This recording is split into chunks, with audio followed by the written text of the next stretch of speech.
Yeah, so I was. Yeah, I saw you were coming on. I turned my head. I was like, oh, wow. Yeah, Which is, something happened. yeah, fine. I mean, I like close baseball games. I'm not the biggest fan when it's like 12 to 11. I grew up being a pitcher. Well, I spent 4 years pitching in high school. I'm left-handed, so they finally took me from behind the plate and made me become a pitcher. Yeah, I picked in high school too, but it was also terrible because essentially I went to a school that was big in lacrosse. So Okay. everyone who was like really, really good at sports played lacrosse, and the baseball team was whoever showed up.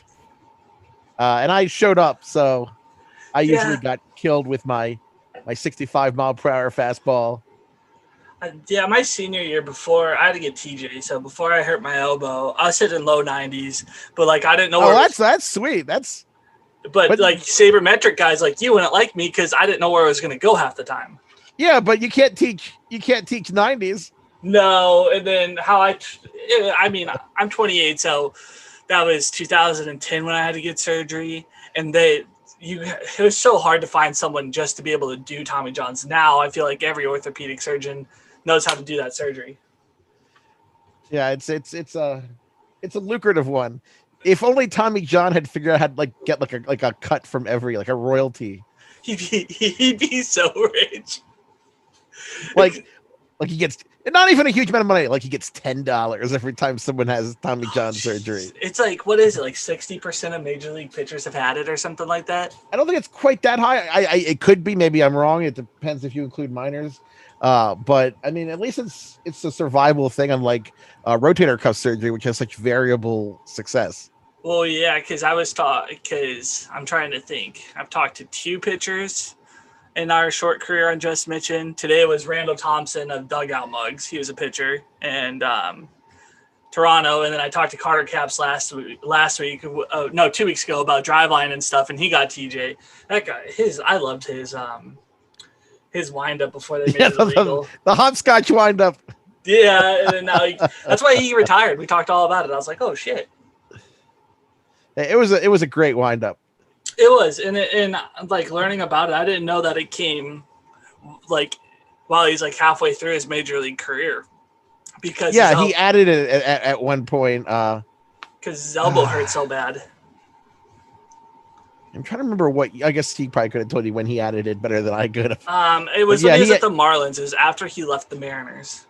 yeah, he had a fairly orthodox windup before that.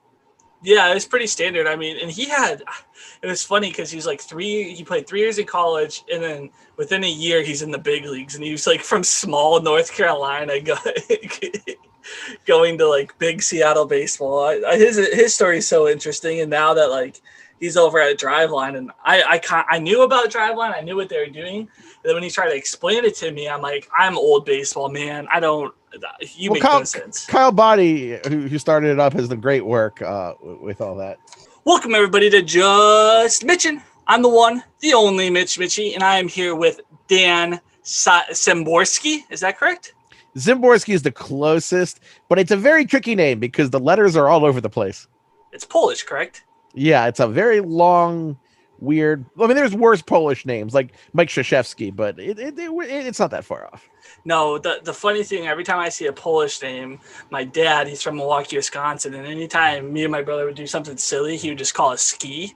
And forever I didn't know why like he'd give us that nickname, and then actually one of his friends who he always called Ski ended up being a substitute teacher for me. And I go, "What's up, Ski?" And he's like, "You can't call me that at school." He's like, that's derogatory. And I go, oh, I'm sorry. Is it derogatory? No, I never heard that. He said, like, I finally asked him, and he said it just means you're a little slow, like how Polish people are a little, like, been known to be a little slow sometimes. So that's what I was told. I don't know if it really is. That's what I was told. So I don't know. I feel a little slow sometimes, especially this year. But this year's weird, man. People will sometimes like talk to me or send me like an email in Polish. I'm like, I don't know the language. I have one Polish grandfather whose family came here like 100 years ago, and anyone who spoke the language has been dead for like 70 years. I'm ruining your egg shirts though, totally. No, it's fine. That's it. Like, that's how we just talk. I mean, and how like we do it is we tried music, and we run on a very, very tight budget of no money at this moment. And so it's actually my partner Abe. He comes on and does live videos with me as well. So our schedule is like Tuesday, Fridays we do live, and then Mondays or Wednesday I'll do an interview, and then we'll drop it on Wednesdays or Thursdays. But this week's weird because I was supposed to have an interview with Dugout Mugs last week, but we messed up our times. So then I did one today, then had a gaming stream, and then did this. So I've been very busy for myself. Oh, what were you playing? NBA 2K21 is what I'm doing right now, but as soon as NHL 21 comes out, that's what I play. That pretty competitive with their ECHL mode. Last year, our team was like Division 1 the entire time. Oh, that's good. The only game I've played competitively was Team Fortress 2. Okay, I'm not. I play Call of Duty every once in a while because you can download Modern Warfare Warzone for free. But I have a lot of skins. It's a great use of money to buy imaginary gun skins. Never said I was smart with my money. No, me either. So about like 18 months ago, no, we're at like 20 months. I had a brain disorder, too many concussions and stuff. So like I can talk to you normal, take off these headphones, my voice like stutters all over the place. Weird thing. But this is the first year on NBA 2K that I'm like having to build ground up basically. Like with my career, like starting at 60 and not being able to just spend $50 and go to 85 right away. So that was a long haul. Is. I'm not competitive first person shooter anymore. I'm 42. My reflexes have slowed down. If playing CS:GO, my experience is I'm walking and then I'm dead because someone who's 20 years younger than me and has a much quicker reflexes has killed me before I even knew he was around. And that's what happens. It's kind of sad. That it does. Yeah, that's like where like I used to be pretty competitive playing MLB The Show, but now like with my brain I have like the worst reflexes in the world. I'm like, all right, I can't play online. I get too mad because I'm an ultra competitive human being. Yeah, I'm not as good at hitting as I used to be. It's a fun game though. I think they've done pretty well, especially. I mean, I wish their MLB The Show career like became more advanced, like enhanced and stuff.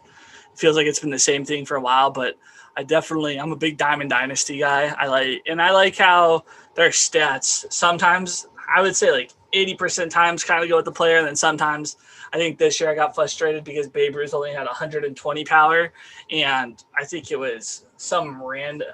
Who was it? It was some card that had like 125 power, and I was like, he doesn't get 125 power. But you'll have to interview my colleague Paul Sporer to get all that. I don't have all the.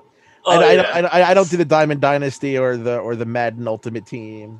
I don't play Madden anymore. Madden lost me last year. I'm a huge football fan, diehard Green Bay Packers fan, but they lost my money after just it hasn't changed in 10 years, and I'm sick of playing the same broken game 10 years over. Hey, it was just nice to get it back on PC because it was off PC for a whole decade. Was it really? Are you a PC guy? Like, I have consoles. I have a PS4, but you see, I like to play games on the PC, preferably. I always choose the PC before a console. I have a better setup for a PC than a console. I like to edit things. I was active in the Madden 08 modding community. I actually updated playbooks and had a playbook generator and had a spreadsheet with thousands of plays for Madden to update the PC game with the live playbooks. I actually reverse engineered it so they had the option plays and the wildcat plays and the pistol formation plays that weren't in Madden 08 and never got to the PC game. And so I managed to do that. But then they came back to PC and I didn't have to do that anymore. That's so awesome that they did that. And all that that you were able to do all that crazy stuff, because I'm console now. I'm PlayStation 4, and because I'm the one who does the Twitch streaming. I just started streaming 4 days ago, and as out of the blue, I'm like, play video games all day long when I'm not doing this. I was like, why not try to get paid for it or like make my brand bigger? And just trying to figure out how to use OBS, which is like the software to make everything look cool. Yeah, I use XSplit Broadcaster. I find that the most okay. I started OBS, like that was the one, and I'm like, wow, this is way more complicated than I thought. Because I'm not a tech guy. I am definitely like a talker. Like, dude, I type with 2 fingers. But what got you into being a writer? Like, what's your whole story? Where are you from? Where'd you go to college? And like, kind of, what was your upbringing into baseball? Well, I grew up in Baltimore. Okay, As I said, I'm 42, so grew up as a kid in the 80s. During the you got Ripken some good baseball Murray years. in Baltimore back then. Yeah, and then some bad baseball after that.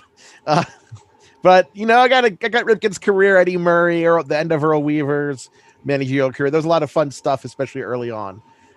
So I figured out. I played little league. I played travel team. I never really thought there was any chance I'd have a professional career or anything. I wasn't, that kind of talent. I think the closest I played little league to someone who was Ken Singleton's son, Justin Singleton. Okay. Who he maxed out in Double-A, and he took a pitch from me like into like the next neighborhood in a little league game for Lutherville. That's crazy. So yeah, I wasn't going to be a major leaguer or a minor leaguer or a college player. I was a lousy high school pitcher / lousy second baseman. So that did not. My college didn't even have a baseball team. I went to Loyola College, now Loyola University in Baltimore. I was a math econ guy. I never really expected to get into baseball writing, but I was active in the sabermetric community from the mid '90s. Did a lot of work, on the internet for free, and that nascent internet sabermetric community. And then kind of as the interest in analytics increased in baseball, and Moneyball came out and it became a bigger thing and people were more interested in that thing, then I started getting more consulting jobs from 2002, 2003, 2004. I started blogging. I joined ESPN in 2010, and I worked there through 2018. Now I just contribute there, and I'm a senior writer for Fangraphs. Yes, and I've sold a lot of data over the years. I hope you do. I hope everyone does. It's a fun site. I really like working there. I enjoyed working for ESPN. I enjoy working for Fangraphs. It's a different environment and it's a lot of fun. It dumbs it down. Fangraphs is a little less complicated than baseball references for me, and I like how you guys explain things a little bit better and have the articles. Well, yeah. Well, we have the writing, which tends to be able to explain things. Yeah, I mean, Baseball Reference is great too. I remember people don't know how good it is for baseball stats these days.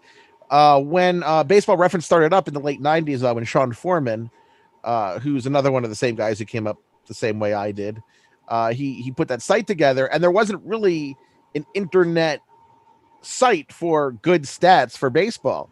You got like the very basic stats on MLB.com. The Neff and Cohen Baseball Encyclopedia had this really kind of dodgy site that almost looked like a GeoCities site. Oh my gosh. It was that bad. I mean, the internet was pretty bad in the 90s. If you go back and look at anything, like the Baseball Writers Association just had this page that was just ultra lime green. It was. I remember some of those because I'm 28, so I got 8 years of the 90s. But even in the early 2000s, the internet was rough. Yeah, sometimes it was. I remember having dial up. 28K modem. That thing will be in my nightmares. I remember, and I was like the elitist tech kid because I had my own phone line with my 28.8 modem. I didn't have to share the phone line. But, you had to actually dial a phone number and, beep, beep, beep, bah. And then if you got a phone call, it would just go straight to his voicemail or busy. I mean, you pirated a song from somewhere. It took 2 hours to download the song because you're doing it at 5K a second. Oh yeah. Now I get mad if I'm downloading a video game, it takes me longer than 2 hours. Yeah, my 1.6 gigabyte hard drive I had in the late 90s. My first PC didn't even have a hard drive. You had to have everything on this stupid floppy disks. And these were the big floppy 5 1/4 inch floppies that fit 1 megabyte, I think it was. See, my stepdad would love this conversation. He's the CFO for AGC out here. We live in Oregon. He works for he's the CFO for the American branch, and he's been built. How old is he? 68. So he's been building computers since like the 80s. And Yeah, sometimes, I build all my computers oh too, yeah, so he I'm into explains that. stuff to me, and I'm like, I just need you to get me into this website. I don't care how you do it, just don't explain it to me because it'll never ever. It doesn't kick in. My brother's really techie. He's building a computer right now. I'm not like an iPhone, and like just really started getting into like using a laptop. And I'm 28. I should be way more technical than I am in my generation. Well, it's easy stuff to pick up. All you need to do Yeah. is you need some parts, a little practice, and it's fun. I mean, I'm a hobbyist. I help people build their computers for Tom's Hardware. Okay. I like to I like I'm a computer dork, so that stuff's fun for me. So back then, computers kind of sucked and websites kind of sucked. No, Uh, I did it, and what was I gonna say? Moneyball really brought up the sabermetrics community. So what got you into like the number side of baseball? well, I had always liked the number side of baseball because I was always a little bit of a math dork, even as a little Okay. kid. I mean, I didn't tell the other kids that, but I didn't. I didn't want to be, the stereotypical dorky kid, so I didn't say anything there. But I was into baseball numbers. My grandfather got me the Bill James baseball abstracts and the Elias baseball analysts in the mid to late '90s. So I had Okay. read all that stuff. Mid to late '80s, excuse me. So I had read all that stuff, and I was already into the numbers. That was I some learned a lot. thick stuff. It was fun stuff. You learned a lot. So I was one of the few like 7-year-olds who could calculate on base percentage pretty quickly. Yeah, Uh, I still don't know how to calculate on base percentage. once you get used to, once you do it a lot, it's pretty easy. I Although, understand it all. I just don't ask yeah, I me to mean, as long as you calculate. understand it, I mean, no one really needs to calculate anything these days. No, not when you just like, and it's so nice these days, like, especially when we're doing our live show. I won't like completely know like the numbers, and I'll just be like, "Hey, can you look that up?" And Abe looks it up, and he's like, "Boom, boom, boom!" And I'm like, "It's so nice how fast and quick we have it now." Yeah, and that's going to the point that I got before I rambled off course about 10 minutes ago. The, I mean, at first, baseballreference.com did not even have in-season updates. What? So it was updated at the end of the season. That's what the state of baseball stats were. The stats came from an open source project called the Baseball Data Bank that Sean Lehman also used for baseball1.com, and stats were just updated at the end of the year.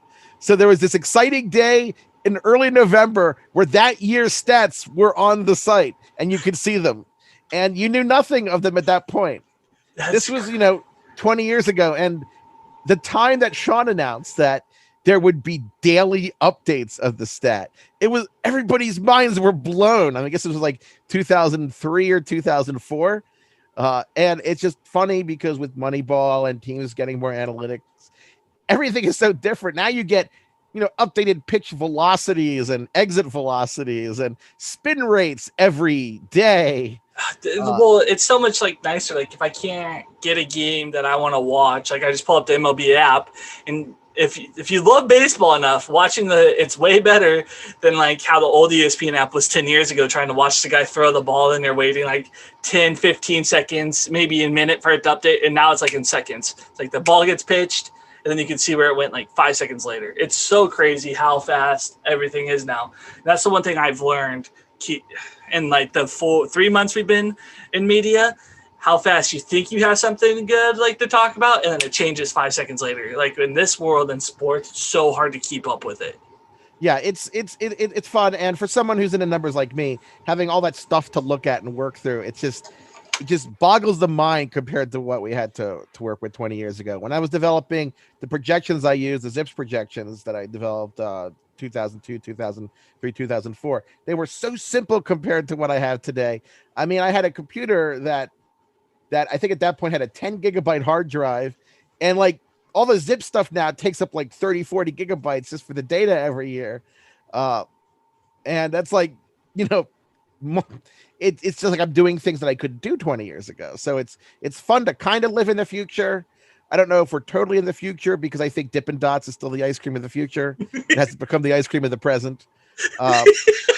I'm hoping to live to the present when the future finally gets here. It's the only thing I don't want to happen in the future is like computers calling balls and strikes. That's something I'm not ready for in baseball. I don't know. I'm ready for that. Oh man, I'm not. but I'm ready to not see Joe West. I like Joe West. Oh no! Interview canceled. Yeah, I get that a lot. So with Joe West, is the issue with Joe West is he's just been his ego's too big. I still think he calls a good game. I think he is very knowledgeable, but I definitely think that he's gotten to the point where, like, if you say one thing and you disagree with him, like, he's gonna throw you out. And I think the biggest issue with Joe West, he thinks he's bigger than the game. And I'm sorry, nobody's bigger than the game of baseball. Yeah, you can see a young Joe West in the Police Squad a movie when Leslie Nielsen is trying to stop Reggie Jackson from killing the Queen. And one of the umpires he's yelling at is a young Joe West. Is it really? Yeah, he's the youngest in that group.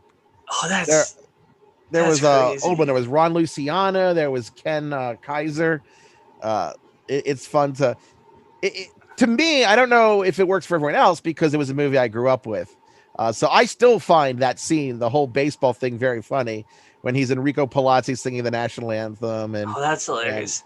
The one umpire that needs to be fired is Angel Hernandez. I think Angel's he's worse than Joe West, and I don't say that lightly. No, I don't say it lightly either. I mean, the only reason he's there was his lawsuit he filed, and MLB's like, okay, we're going to be just stuck with him until he decides to retire.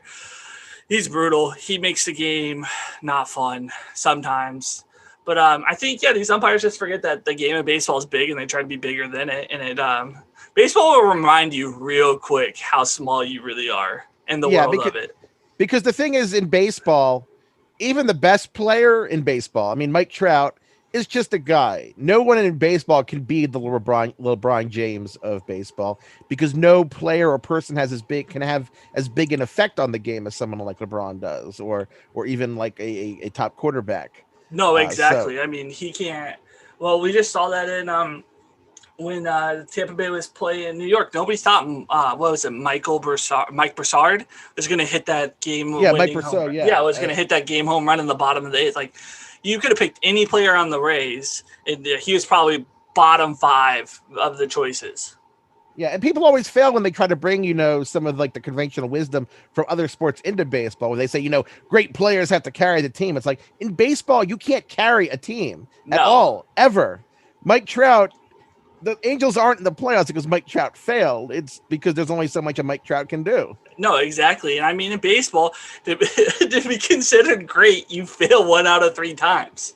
Yeah, it's a game where you're going to fail a lot. Yeah, I mean, Mike Trout, I think, from what I've got to see personally, because I've watched his entire career, and I saw like the back half of Griffey's, and never got to see Babe Ruth play or anything. But I think Mike Trout's the greatest player ever, and I think he, at this point in his career, what that guy can do, and it's so consistent every night. And what I love about it, it's never flashy. It's just good baseball. Yeah, I wish my grandfather had lived long enough to see Mike Trout, because he loved modern baseball. He was the one who got me into baseball as a little kid. He was born in 1910 in New York, so he saw Babe Ruth and all of them. I mean, he was much older than me. He made it to 2006, so he got to see a lot of baseball over the years, and he was a big Yankees fan. Obviously, growing up in New York in 1910, and not in Brooklyn.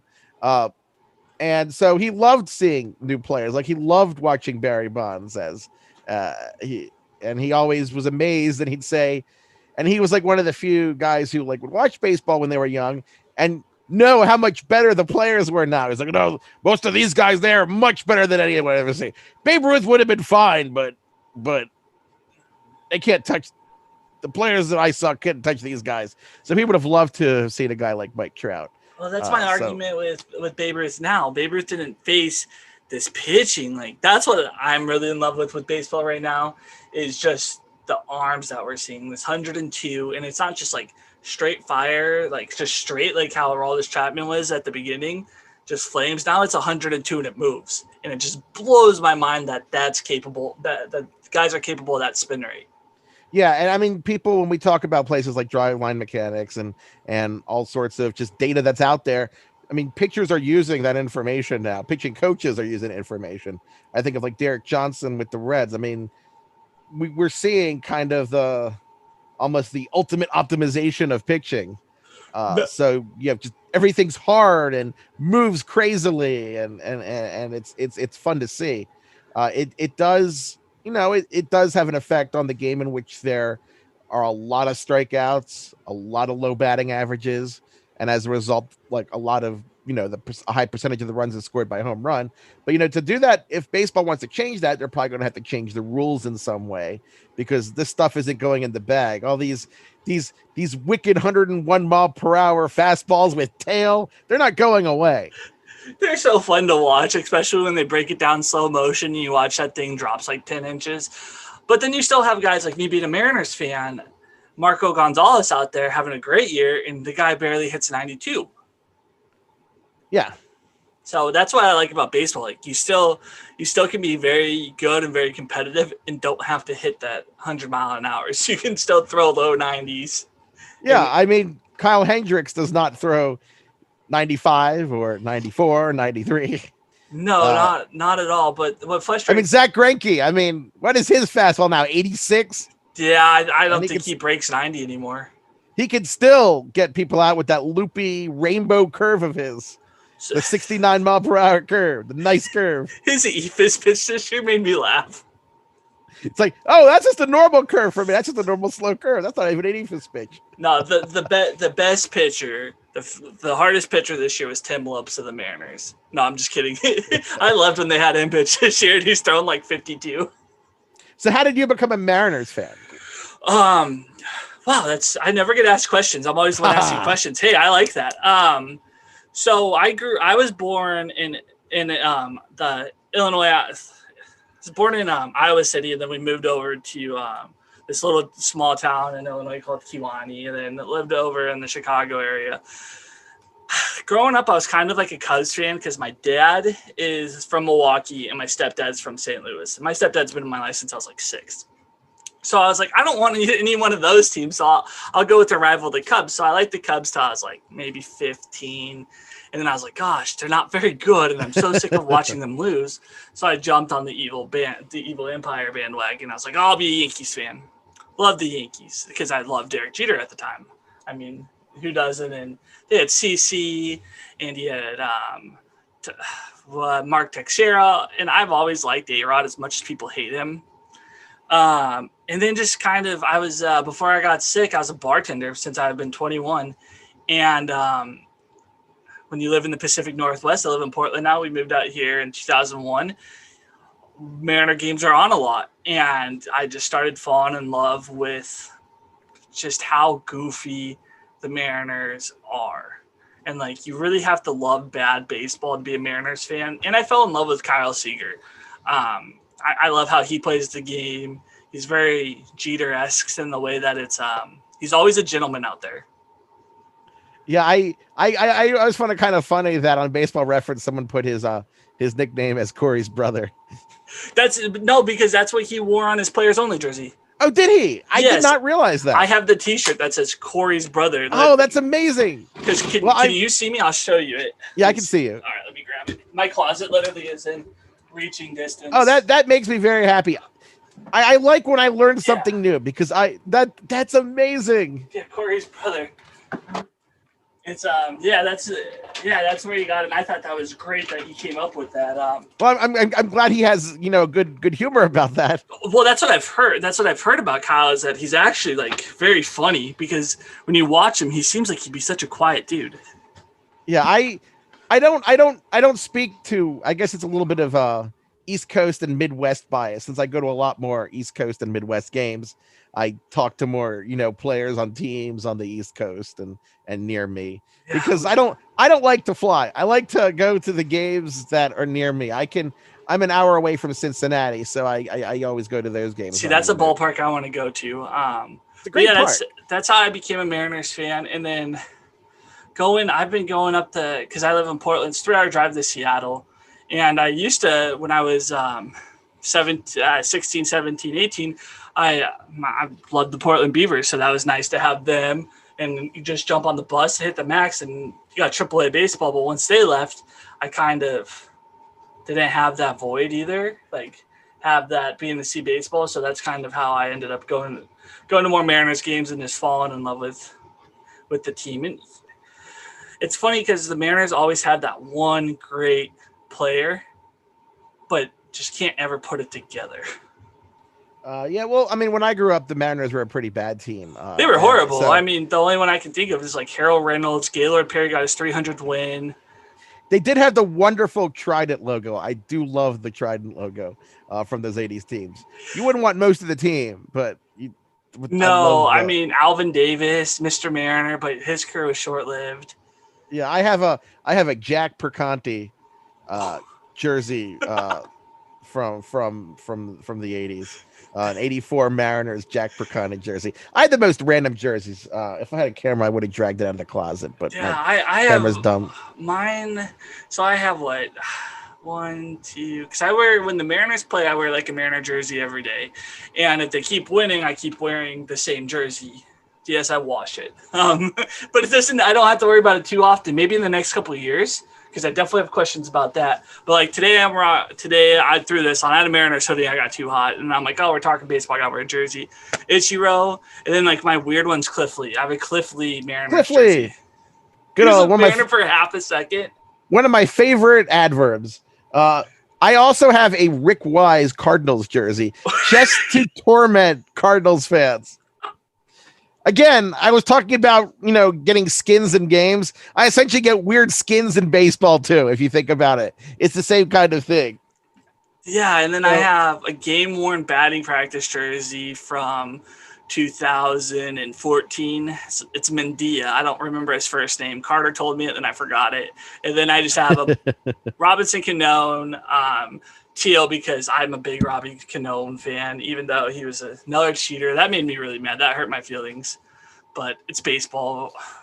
Everybody cheats. I yeah, definitely, I'm a in a true way. believer of that. Even when we have Houston, like Houston just got in trouble with cheating, but I definitely think there was a Oh, bigger absolutely. cheating event going on. That's why they didn't get in trouble.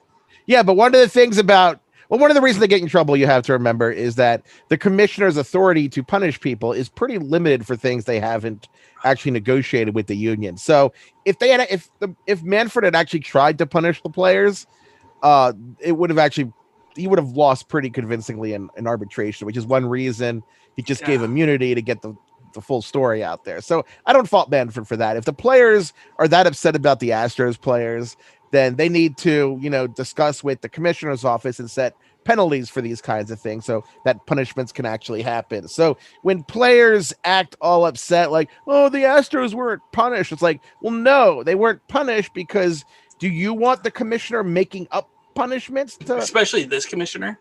yeah, do you want Rob Manfred making up the penalties? Like, no, you don't. So stop whining about it. Either stop whining or make some kind of penalty system happen. That's the choice you make.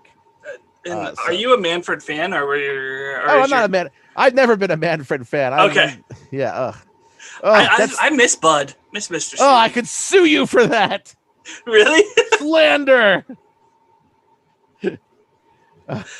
Oh, I mean, I grew up in my dad being a Brewers fan. Like he loved Bud Selig. The thing is, I mean, I didn't like Selig either, but Selig, you always got the feeling with Selig is that on a fundamental level, he enjoyed baseball. Right. I'm not. You don't really get that feeling from Manfred because a lot of the rule ideas and playoff format changes, they feel like they were given by someone who just isn't that into baseball, and you never got that feeling with Selig. Do There you always like this seemed. year's playoff format? I like it for this year. I Do you would not think? like it in future years Oh, what because reasons? well, what it comes down to is baseball is not designed like the NBA or the NFL. Baseball is a sprint, and teams are very close in in quality. If you look at say like the NBA, if you look at 1 seeds versus 8 seeds, They're different. yeah, 8 seeds win like 20% of their games against the number 1 seeds.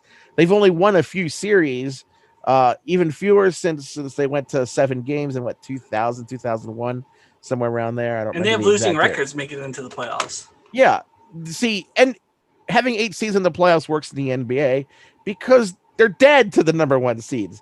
But in baseball, you put a team like the Dodgers. It didn't happen this year, but you put a team in with the Dodgers against the Brewers every year. The Brewers are going to beat the Dodgers a lot of those years, and it kind of makes the whole 162 games kind of pointless if you can win 110 or whoever many games in 162, and then just lose 2 of 3 to a team you won 30 games more than in the regular season, and it just be over. And people are like, well, the best teams should win. It's like, but that's not how baseball works. Oh, Baseball is volatile. There's so much RNG in baseball. We'll say there's so much randomness that's why they play 162 games. no, Yeah, exactly. Like, who would have thought that the Miami Marlins, of all teams this year, made the playoffs and then won a playoff series? They yeah, swept the Cubs in Chicago. I mean, there's no fans, but Wrigley still has its own form of home field advantage. yeah. But a 2-game sweep. I mean, that sounds absolutely I stupid. know. We swept them in 2 games. 2 games. And like the Astros, because they were bragging about like, we prove we're for real. We swept the Twins in 2 games. It's like, first it was 2 games. So if you had lost 2 games, would you suddenly have been like big frauds or something? Is that how it works? And also, everybody beats the Twins in the postseason. They don't win a game ever. It's been, They've what, won 17? 19 or 17. It's been a long time. I think it's been 17 years without a postseason win. It's absurd. I know they lost some to the Astros. They lost some to the Twins. The Yankees they're on the own Twins. them. The Yankees, I meant, is what I was saying. It's like, no, everybody beats the Twins, and they seem to lose to the villains every year. Also, Oh yeah, the teams that they don't like. So changing subjects, going into this younger talent we're seeing. Where I definitely feel like being a baseball fan and really focusing my energy into it. We're seeing a big boom of this youth movement. And what young players are you very excited about, and who are already in the majors, or who are even in the minors that not everybody might know about, or they might do? well, I'm very excited. About half the. I think the Rays just generally excite me as a team when you talk about prospects, simply because the team is just so excellent at finding players. I mean, it feels like half the pitching staff is making their debut in the postseason. You have Randy Arozarena. I mean, he's been so terrific. I mean, his power this offseason, this postseason has been tremendous. So whatever the Rays do, it always tends to just excite me. And of course, Wander Franco is the best prospect in baseball. Still hasn't played yet. Yeah, we still haven't seen him in the majors yet. Brendan McKay was injured, and he is also an excellent prospect. So I mean, whatever the Rays do is definitely something that I'm always looking for. I other players I'm excited to see. I was hoping to see some Mackenzie Gore this year with the Padres. Since they're in contention, it was a little harder to justify that. As an Orioles fan, I want to see some Adley Rutschman soon. And of course, this year we got to see some of the guys who would be on the top of prospects list. We got to see a lot of Jesus Luzardo. We got to see Lewis Robert. We got to see Nate Pearson. We got to see Dustin May. I mean, he was up there. I'm still want to see what Forrest Whitley can do, because he still is so raw. But there's a while to go for that. I would have liked to see a healthy season for Michael Kopech. There's always interesting players. And I Go ahead. I think in a season like this, it was the opportunity for some teams to try to use some of these guys. So we got to see a little bit of Nate Pearson, even though we might not have in a regular season. We got to see, Casey Mize and well, we didn't get Rutschman, but we got a lot of prospects up this year. Yeah, I was really frustrated with the Mariners not calling up Jared Kelenic. I thought this was he would have been fun too. If you were gonna do it, call him up. Like, this is like the perfect 60 game, like 62 games. Like, do it. I mean, they had Evan White called up, and I mean, I know he's already signed his big league deal, but he didn't seem like he was ready for the big leagues yet. Like, his defense, I think, is already at a Gold Glove caliber, but his bat's still behind at least a year. Yeah, it would have been fun to see Kelenic. I mean, it's not like the Mariners were really a playoff team, even though they were technically in the playoff hunt. I mean, even if they had made the playoffs, you wouldn't really think of the Mariners as a playoff team, I don't think, in some kind of philosophical sense. The bullpen was so bad. The pitching, they need to do something with the pitching, because I like Marco. I like Sheffield. But I really don't like Yusei Kikuchi. I don't think he's a major league pitcher. Yeah, there's a lot to do. Yeah, And it would have been cool to see Kelnick because I mean there's the minors don't exist this year, so it would have been nice to have seen him get some competitive at bats Well, against. and what he did at Summer Bowl was ridiculous. At summer camp, he I Yeah, think he had like 5 home runs. yeah, but it's never going to be the same as live major league No, pitching. but still, he looked amazing. Julio Rodriguez, I'm really excited for. See if how he'll bounce back and fall in the fall league because he had that hairline fracture on his wrist. The Mariners have a lot of deep, good prospects. I'm excited for George Kirby, Emerson Hancock. Can't think who else I'm missing. Logan Gilbert. I definitely think the Mariners are going to be in contention for a playoff run. I don't want to say next year, but I think in 2022. Yeah, they do have some things going for them, and they have a lot of players to kind of sift through, which is kind of the fun of rebuilding. People always think rebuilding is just like about watching bad baseball, but it's fun to build from within. The Padres are a lot more fun because it's the guys they acquired, and they're not a bunch of free agent signings that they made. And it's fun to see some of these guys like Tatis develop with the team. That was the one thing that bummed me out this year, and I understood the trade that Jerry Dipoto made, but losing Austin Nola to the Padres sucked. I mean, I get he's a 30-year-old catcher; he doesn't have a lot of time left in him, and it was the right move. But finally seeing a Mariner be able to hit over 300 and like keep it going. I mean, Kyle Lewis did it, but you could see that he was going to tail off eventually. He just doesn't have the plate discipline. Yeah, although it looks like, I mean, he has a very good chance of getting the Rookie of the Year award. Robert really dropped off in September. I mean, he had like a 400 OPS in September. I don't actually have it in front of me, but it was cool to see Austin Nola hit the way he did. I mean, he was always just for a long time he was just Aaron Nola's brother, right? Just some utility guy, and then he surprised last year. He was 29. When he debuted with the Mariners, I believe. And he was a shortstop through the entire way of coming up, and then they finally told him to get behind the plate, and that changed his whole career. And that's extremely creative because how many catcher / middle infielders do you see? It's something that if you can pull it off, it really adds to your versatility, but it's not the easiest thing to pull off. No, you can play anywhere in the infield, and then he can go and catch, and he's gonna. But I think the Mariners with that deal got some good young prospects. What's his name? He hit for us. He played second base for us. What is his name? We traded for him. He's a big part of that trade. It wasn't Taylor Trammell. It was the other one. Wait. Hold on. Which trade are you talking about? The Mariners won for Austin Nola. I'm trying to think of the kid who came up, who they traded him for. Well, that's Taylor Big Ty. Ty France. I'm trying to think. I love Ty France. That guy has a bat, and it seems like I look through his minor league stats. Everywhere he's gone, he's hit. Yeah, he's still in search of a position, and he's one of those guys that's probably more useful to the Mariners than the Padres. The Padres are trying to compete right now. They don't really need to be sorting out if he can play second base full time or not. They need a guy who they know can play second base full time right now. But with the Mariners, a team like that has the luxury of getting to look at that and explore where they can play him. They've got three guys who don't know what position they really have. Tim Lopes, Dylan Moore, and then Ty France. But you could even say Trammell doesn't because of his arm if he could ever play center field. But it's fun. It's fun to find out things about players. And that is always an opportunity for a rebuilding team because contending teams don't have that luxury of trying to sift through all that stuff. No, they don't. They don't have the luxury to find out what's going to work, where a player should be, and especially like on the pitching side. I mean, I like talking about Kikuchi. I don't think he's made to be a starter, but we saw him this year hit 98 with that fastball. And then his slider, when it's moving, is decent. He needs to stop throwing that terrible cutter. If I was his pitching coach, I would tell him to throw that 93-mile-an-hour cutter away because he throws it and then gets just hit.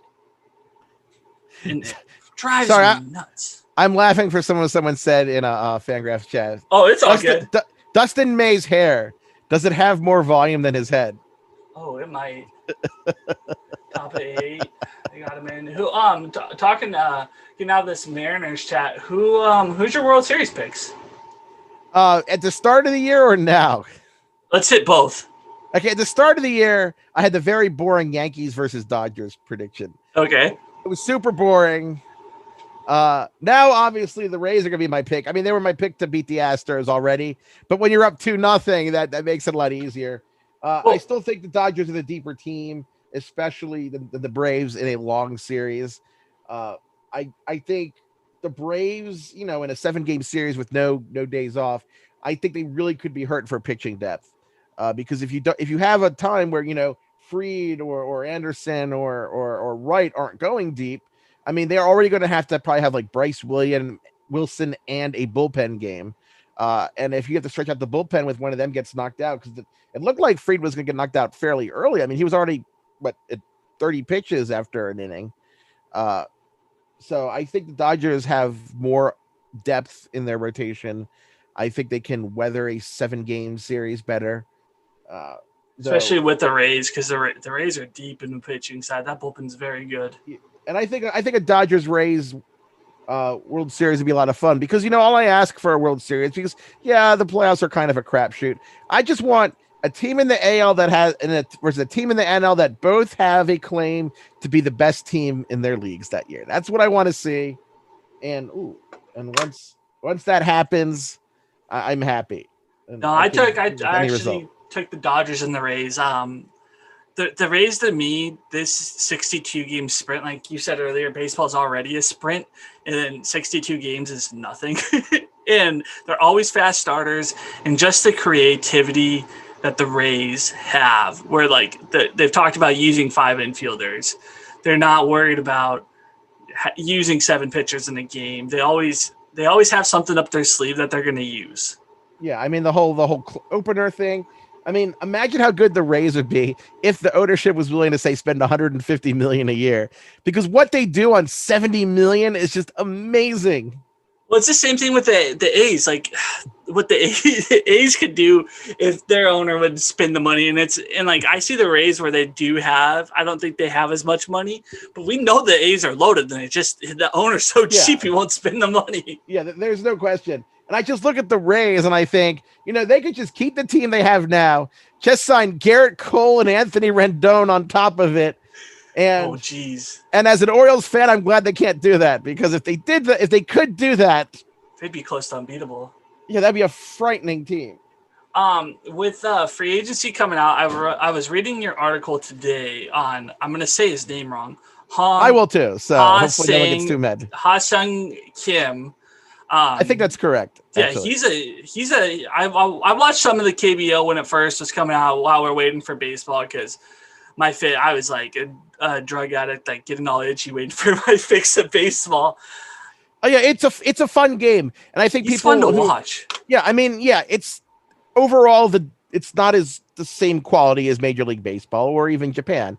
It's kind of like somewhere between a AA and a AAA league. But baseball can still learn a lot of things from the KBO, because those games are so much fun.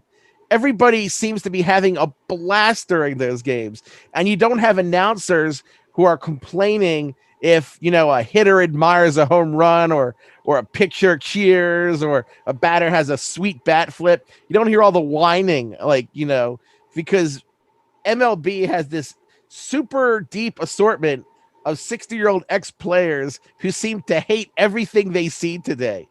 I remember when Derek Dietrich was looking at a home run, and John Wayner of the Pirates was like, I knew Derek Dietrich's grandfather. He played with me, and he would be rolling over in his grave to see this. And all Dietrich did was like watch his home run. It's like, yeah, that's real fun. It's like you talk about younger people not being into baseball. It's like, yeah, that's going to get them involved, being really serious, because that's what 20-year-olds want to watch, is a very, very serious sport that takes itself super seriously, because everything is ultra important that happens. But when you break down baseball to its core, and like especially like the players themselves, it's like the least serious game. Like it has it, like when it's pitcher versus batter, it's serious. But you go in the dugout's not. I mean, it's not that serious, and the bullpen's not serious at all until it's like time to get serious. Like they know when to flip the switch and when not.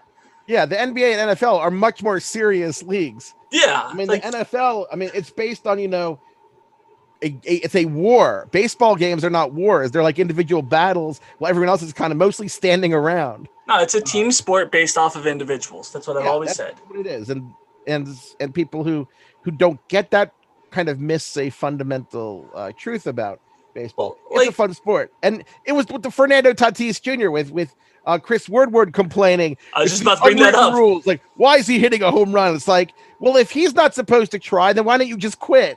If the other team's not allowed to try anymore, Well, and and the best thing is this unwritten rule is treated like it's some like Bible of manliness. I'm like, yeah, I'm not the most macho dude ever, but I never heard of any like manliness codes that are like, you know what? If you're behind, whine and cry if the other team wins. It's like that doesn't really sound like the manliness type of thing. That sounds kind of wussy. oh, you got even other managers are like complaining about it. What I loved was like Johnny Bitch came out and totally had Fernando Tatis's back. Yeah, so I mean, how it's already like hard enough to hit in baseball, like completely. Like it's sometimes I feel like it's near impossible for some of these guys. Like we were just talking about with what we're seeing nowadays with the stuff that people are bringing. Is that Pablo Sandoval? I think are you watching the stream or the channel? Because The channel. slightly, yeah, I'm on the stream, so I just saw Albie's. Okay, so then the next guy coming up. Oh, is it a Panda? Oh, it is. I didn't know he got traded. Yeah, the Giants cut him. Oh, that guy. I mean, I like watching him play, but he's definitely from that old baseball mindset where I'm not an athlete. I'm a baseball player.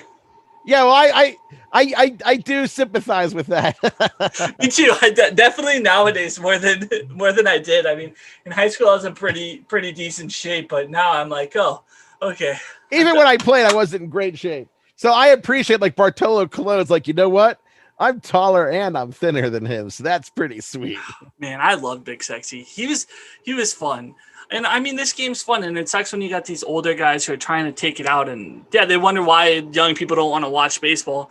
When I was saying with this young resurgence, I mean, Fernando Tatis, when you just look at the guy, you're like, he's got swag. Like, you know he's a good player. I mean, I don't think you could rock a pink armband and have the dreads in his hair and everything and not be a superstar. Yeah. I mean, you could, awesome. But, like, you might get teased a little bit. Yeah, he's what baseball should be encouraging. Now, I'm even though I play a lot of games with people who are younger than me, I'm 42, so I can't claim to have any special knowledge of what the youths today are into. But like Rob Manfred talks about, expanding the regular season playoffs in a regular season to 16 games. There's like, well, we had to do it for the new fans. I'm like, is that what the kids today want? Mediocrity? It's like, are the kids playing, PUBG and Call of Duty into mediocrity? Because like those battle royale games, there's one winner and either 99 or 149 losers. It's not a world in which people say, I just want everybody to kind of be in the middle. No, I mean my Call of Duty partner is a 17-year-old kid from Canada. And him and I think we have like 18 wins together or something like that out of like 1,000 games because it's so damn hard to just get that one win. But like the competitiveness that's in those games, that's what kids want. They don't want this. It's like 16 games. There's no competitiveness in it because yeah, they watching 1 versus 8, and especially if 8 wins, like that's not an upset in baseball to me.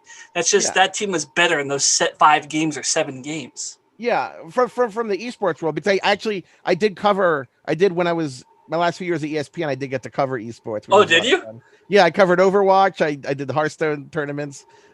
It was fun interviewing Overwatch teams for ESPN coverage. It was neat to be in that position.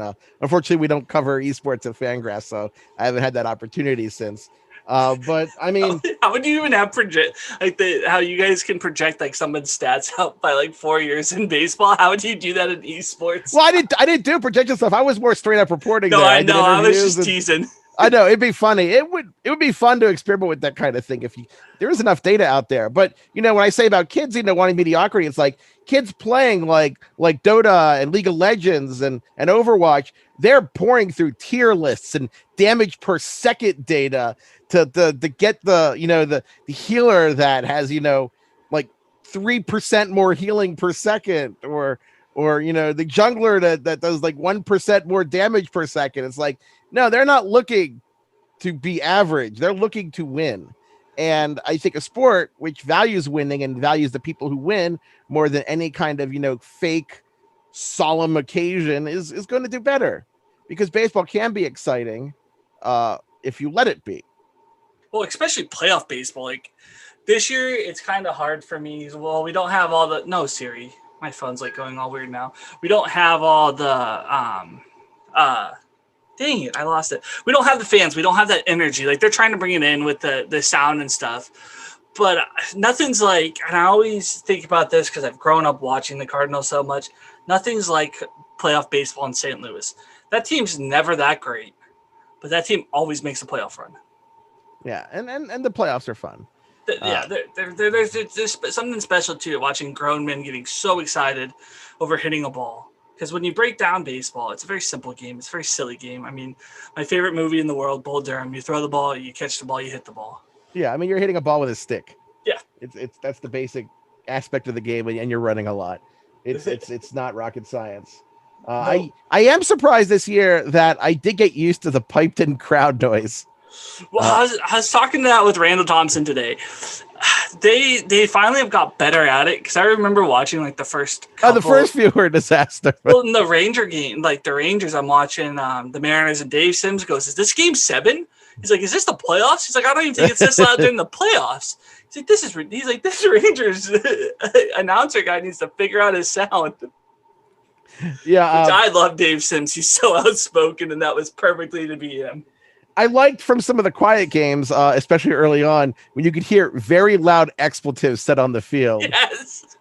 Yeah. What's your language policy on this broadcast? Oh, I remember an umpire got hit, and I heard shit, and I'm like, "Was that the umpire?" Because if you actually go like into MLB Statcast search and you look for the hardest hit home run this year, you'll get a Giancarlo Stanton home run that he hit 122 miles per hour. And you open the video associated with that, and the first thing you hear is someone going, "Oh shit." I'll have to send you the link. You could possibly include that in something, but I just watched that over and over again. I'll actually DM you the link to that. Perfect. I'll have Abe put it in. It just makes me laugh my ass off when I hear that. Just, "Oh shit," just super loud before. Yeah, I heard the umpire get hit. I heard shit. And then, you've heard a couple when it's just like quiet, like players not being happy from the dugout, like dropping the F-bomb or something. And you're just like, I love that you can hear that though. Like being I don't want to say a baseball purist, but just being like a super baseball fan, hearing those oddities that we don't get to hear because, you got stadium sound, you got crowd sound, you got all this noise. And the only way you're going to hear it is if you sit behind the dugout. So it's kind of cool to have that that insight that we got this year. But I do miss fans in the game. Okay, well, I did send you the DM, so you can peruse it. I'm going to look at this real quick, too. You do hear it. It's the first thing that happens. And that is the pitch that was hit the hardest in baseball this year. 122 miles an hour. And that is the official MLB.com archive for that moment. That is ingrained in history. It starts out with someone on the Nationals, I guess, going, "Oh shit." It's wonderful. It's beautiful. That's a great note to switch over to. All right, I have 6 questions I'm going to hit you with. I don't have them written down, but by this point questions. We haven't gotten to questions in a while. No, this is, hey man, that's a good thing. This is just 6 quick fire questions, and then I'll get you out of here so you can write your article. All right. So okay. What's your favorite food?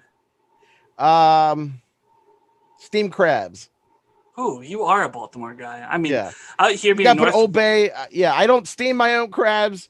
My girlfriend used to have a friend who used to go crabbing a lot, and we used to get so many free crabs. Oh, nice. I'm jealous. And And for people who aren't in Baltimore, it looks like the grossest thing ever because we're picking apart the crabs and we're like scooping out their guts that are inside the quote unquote mustard. Oh, that We sounds call it. good. No, Uh, being a Northwest guy, I'm a salmon fan. I'm a big Northwest sockeye salmon guy. yeah, but give me steamed crabs, and if I'm lazy, crab cakes. But I guess crab as a rule.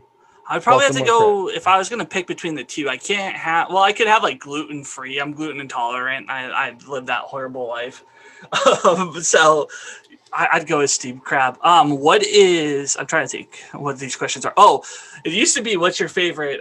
If you're a beer and wine, but what's your favorite beverage? Like sweet tea, like or are you a beer and wine guy? We had a couple of I guys who don't I'm not drink, a so I'm not a wine guy. okay, I tend to drink beer and liquor. okay, Uh, I love brown ales. I love Belgians. I really like Rochefort 10. I've okay. had so many of those over the years. I like drinking rum. I like the fortified wines. I like brandy, port, sherry. I like to drink those. And I like bourbon. See, Uh, that's what I was waiting for. When I don't drink anymore due to the brain disorder and all the other great health stuff I had to deal due to it. But I was a whiskey fan, big whiskey fan, especially working in the bar industry, and bourbons are one of them. But Four Roses is probably my favorite whiskey. If yeah, you've I, never I had it, my favorite bourbon that I would drink regularly is Eagle Rare 10. Eagle Rose Uh, 10 is very good. yeah, it's a solid. I've tried to cut back on the drinking, uh, because I do need to lose some weight because I have a bad back, and that helps me not have as bad a back. So I'm cutting back on that. But I yeah, would tell you low carb, man. So I started eating really healthy, low carb since July. I would say like July 16th, and as of today, I started at 286.9, and I'm down to 259.4. well, that's pretty good. Yeah, just by drinking water, and I just stopped eating all the Yeah, candy. rum apparently has a lot of A lot of carbs. calories. It has a lot of carbs. It's all that sugar, man. Yeah, it's Vodka I sodas, you're guess golden. I get yeah that's kind of funny that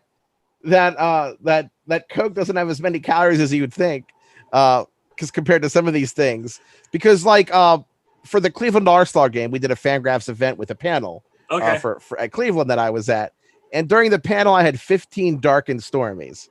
I don't know if you drink dark and I stormies, know what they but are. I love dark and stormies. For people who don't know, a dark and stormy is rum and ginger beer and lime, and it's really good. And you could smash 15 of those without feeling it. Yeah. I mean, I was by and after the panel, I stayed around. I talked to a group of about 15 people who I guess were surprisingly interested in what I do. So we just continued drinking, and I had to get my Uber back to my hotel, and like the Uber driver is, can you say what you're standing near? And I'm like, I can't. I'm barely standing out here. I don't know anything I'm near. So just look for a fat guy by out at this address, standing outside looking sort of stupid and clueless. And he found me. That's I a, guess I guess it was a good description. But I was so sick the next day, and I've only gotten sick from drinking 3 times. and that was one of them. Yeah, I skipped our company brunch that we had. We were all going out for brunch. So it's weird. I got way drunker in Cleveland than we did at our Fangraphs event at Winter's meetings in Las Vegas. So it's like Vegas, I was fine. I got violently ill towards the end. I got a nasty cold. Oh, Funny story about that. At the winter meetings in Vegas, that was actually the first time I'd ever been to Vegas. oh, really? Yeah, and we were staying, I think, what the Borgata? Where we at? Shoot, it was a nice hotel. It had an awesome bathtub, like one of those big, huge, deep ones that you can Ones sit that in. us Like, fat guys can fit in. yeah, one of those that you can sit in. You can like have your drinks. It has like it's like self-contained. You have both sides. You can just sit there and all day if you want drinking.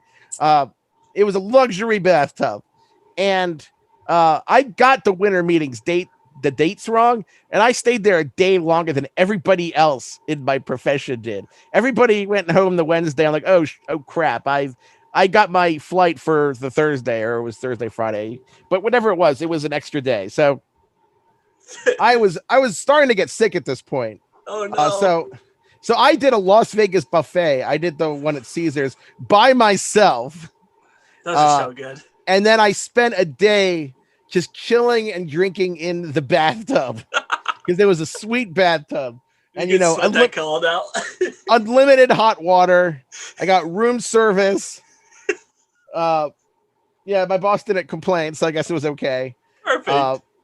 and but I was getting such a nasty cold in Vegas. I got on the plane and I couldn't hear anything. I was so stuffed and congested that when my ears popped into the flight, I was completely deaf. I couldn't hear the airplane engine. So I'm looking around thinking, like, I don't hear the engine, but nobody else looks upset by that. So I guess it's just me. The worst flight I ever had, I had a sinus infection and I had to fly. Yeah, those are, yeah. I thought I was going to die the entire plane ride. And I'm like, this is so bad. Fourth question. What is your favorite ballpark? Again, hometown bias.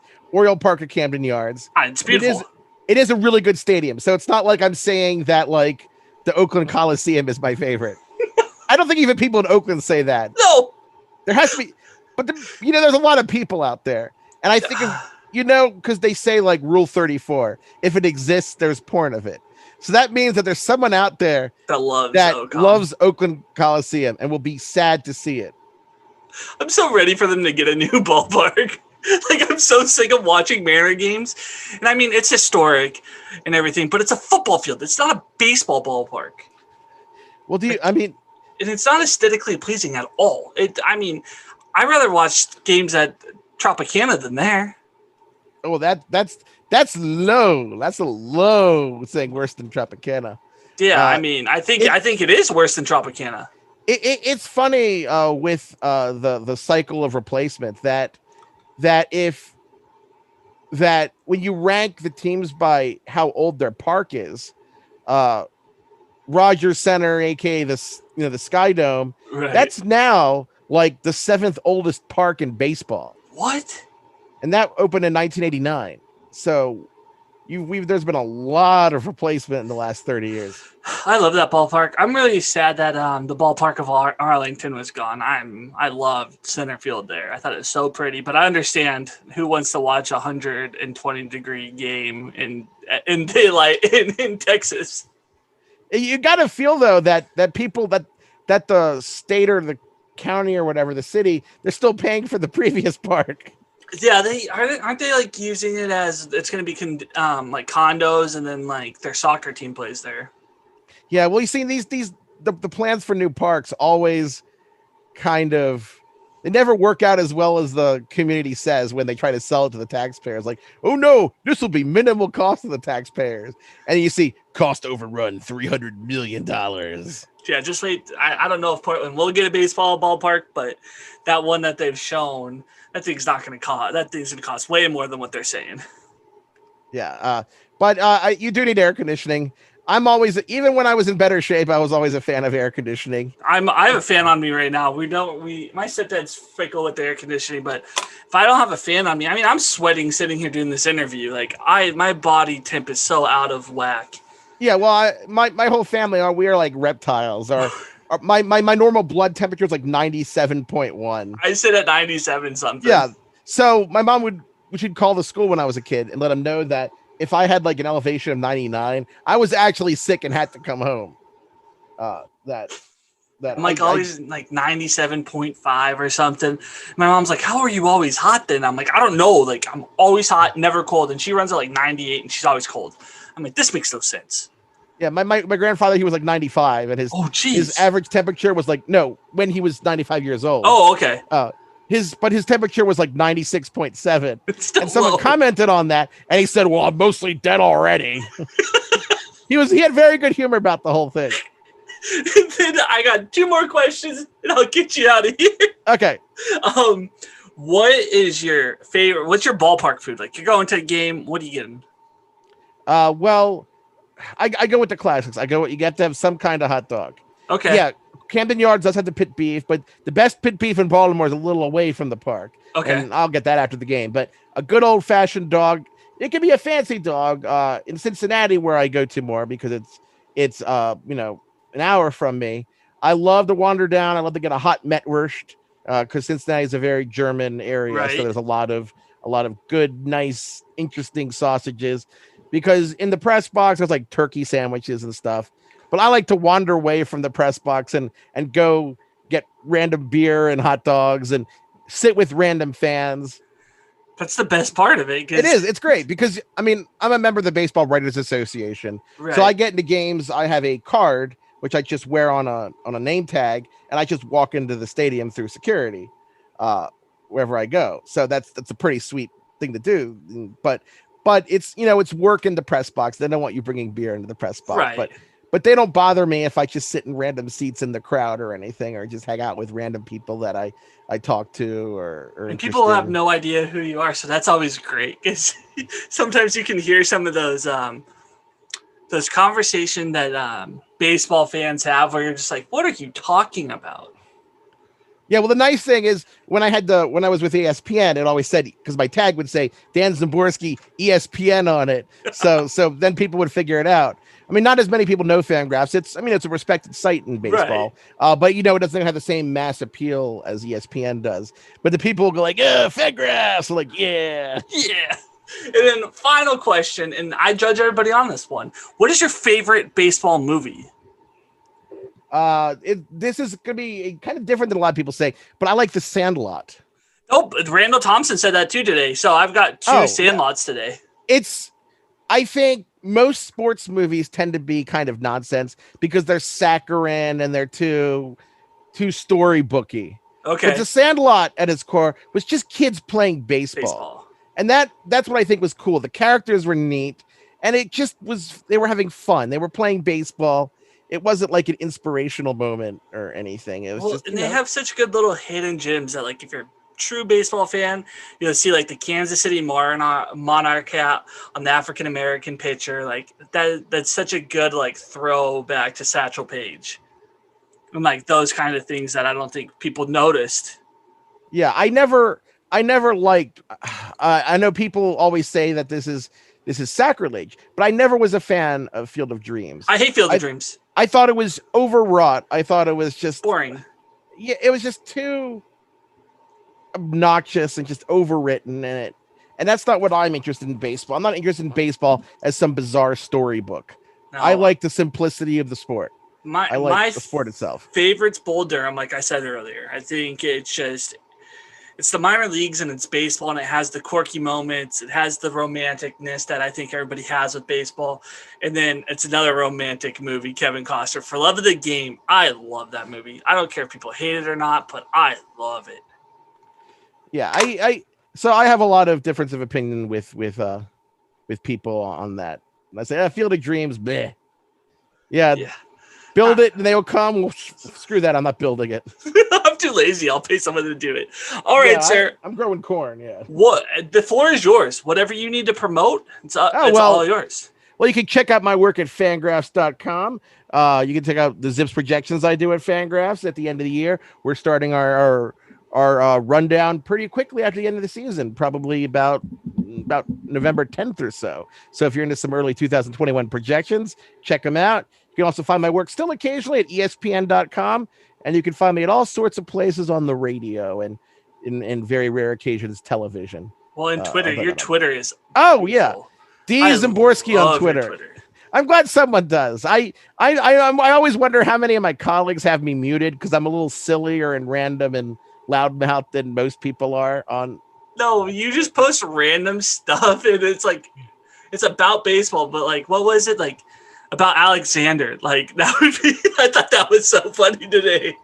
Yeah, I was. Yeah, for someone who isn't noticed, I was just talking because the nickname, because for Alexander, Alex is a good nickname, but why do so few people named Alexander go by Xander? Because Xander is by far the coolest nickname you can get from Alexander. I said at the time, I think that if your name is Xander, you can wear sunglasses like at any event, like future sunglasses, anywhere you go. There's a big prospect. What is his name? Xander Edwards? Well, and there's also Xander Bogaerts, but his name actually is Xander. Oh, okay. But it is a legal nickname.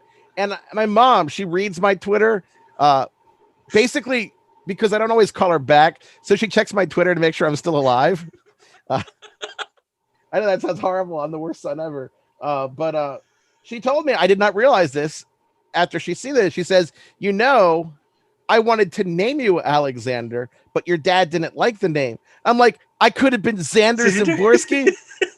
I would have changed my last name to be like XZY. Xander Zaborski, double X.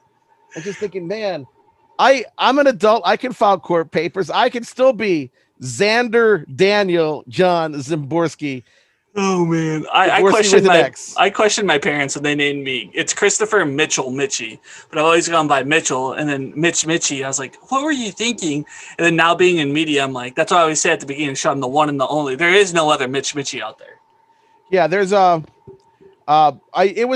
hard because it's helpful to have a recognizable last name if people like you. Right. If they don't, they know everything's your fault. Yep. But it's funny. It took them several years, but they did figure out how to spell my last name consistently at ESPN. But then they'd mess up my first name and call me Dave Zaborski. I'm like, oh, God, you got the hard part right, but you got Dan wrong. You got Zaborski right, but you got Dan wrong. It's because they don't like guys named Dan. It's like, you guys are paying me. You should probably know who I am. That's funny. Oh, well, anyways, guys, thanks for watching. I have 2 quick plugs. Check out Dugout Mugs. They actually are a brand new partner of ours. We actually went from 0 partners today to 2. So Dugout Mugs is one of them. I don't have the code yet, but tomorrow when we go live, I will have a code for you for 10% off of Dugout Mugs. They're a great company. You can get a mug just like this. And then the other one was a surprise. It's esportsfurniture.com. They do gaming chairs, gaming desks, all the accessories you can think of they sell. And if you go at checkout, use just Mitchin, you get 10% off.